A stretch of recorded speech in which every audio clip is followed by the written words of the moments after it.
Greetings from Costa Rica. My name is Kevin Peterson, and I'm the founder and president of the Eco-Preservation Society. EPS is an international education environmental NGO.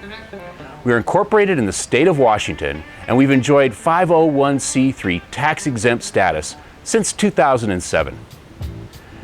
EPS was founded on a very simple concept, and that is to deploy technology to mobilize human activity for positive environmental outcomes.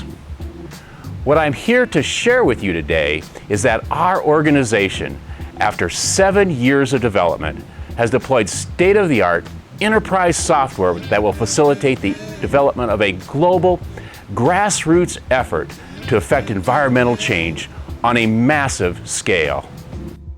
While our goals are certainly ambitious, our objectives remain grounded in the understanding that not everyone cares about the environment.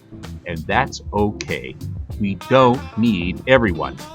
If we can simply mobilize that fraction of humanity, that 1% of you that cares deeply about the environment and wants to leave the planet a better place for future generations, that's all we need to mobilize for massive change.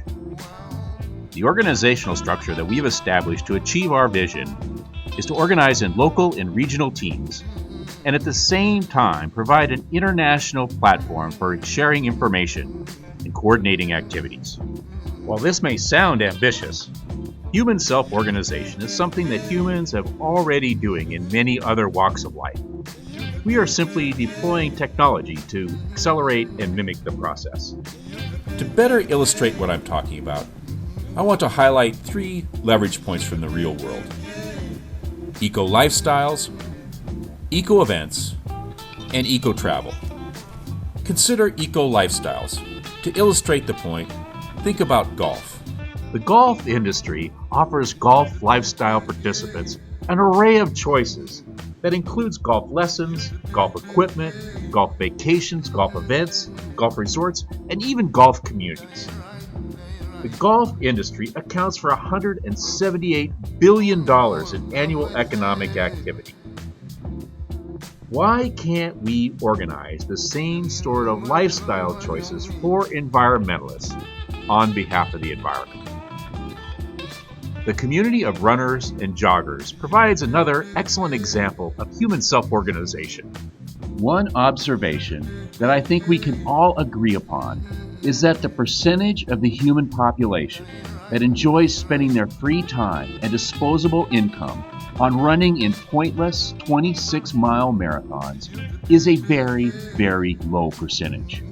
Yet, 45,000 people show up every year to run in the New York City Marathon, and that single event generates $340 million in economic impact. Think about what it would mean to organize events on behalf of the environment. Our platform will support the organization and, more importantly, the management of unlimited environmental events at the same time across the planet. We simply need to mobilize the people that care enough, that want to take action, that want to get out and have some fun, and to build community with other like-minded people. The third area for consideration is ecotourism. Tourism is the largest industry in the world. It represents over 10% of the world economic output and 10% of the world's workforce. Further, travel is a highly decentralized industry that relies entirely on human self-organization. What would happen if, when we travel, we had an opportunity to connect with and support local conservation and sustainability efforts in the places that we visit? Ecotourism will provide the economic engine for funding a large portion of this grassroots effort.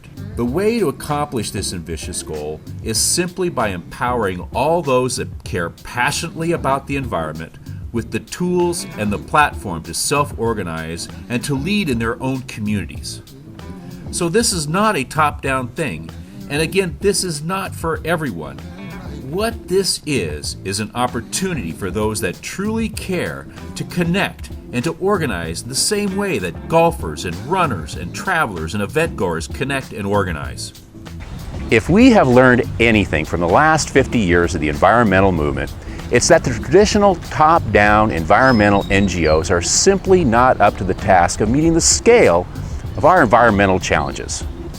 Now, this is not to say that they don't do important work or that they don't have an important role to play, because they most certainly do. And we're not here to compete with them. But it's a simple fact that the scale of our environmental challenges have reached proportions that are simply unmanageable for traditional NGOs and governments alike. To meet the scale of our environmental challenges, we must mobilize humanity. And to accomplish this, we need to make the experience fun. It needs to be educational, but most importantly, we need to create a sense of community, a sense that we're all in this together. Right now, we're seeking environmental social entrepreneurs and organizers to help us establish environmental action teams.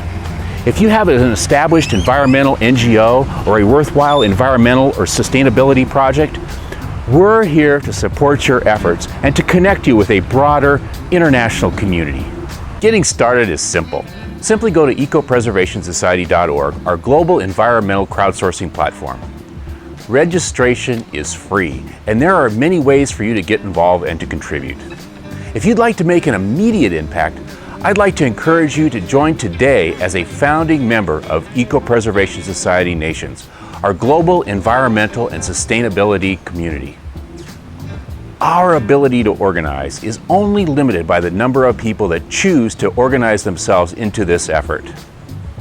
If we have learned anything from human history, it's that when humans organize and mobilize, our impacts are enormous. The scale and the scope of our environmental challenges that we face today are enormous. And together, we can meet that challenge, and we can have some fun doing it, and at the same time build stronger, more resilient communities. No matter what your situation or circumstance, you can make a difference. Join us today. Be the change.